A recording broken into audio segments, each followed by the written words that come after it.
தமிழகத்தில் தனிநபர் மாநில உற்பத்தி திறன் தேசிய சராசரியை விட 56% அதிகமாக உள்ளதாக இந்திய தணிக்கை தலைவரின் அறிக்கை கூறுகிறது. 2022 மார்ச் 31 முடிவடைந்த ஆண்டுக்கான தமிழகத்திற்கான இந்திய தணிக்கை தலைவரின் அறிக்கை வெளியிடப்பட்டுள்ளது.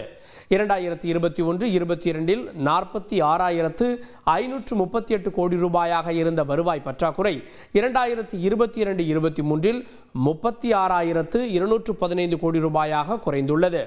மாநிலத்தின் பொது கடன் ஆண்டுதோறும் சராசரியாக 15.86% என்ற அளவிற்கு அதிகரித்திருக்கிறது.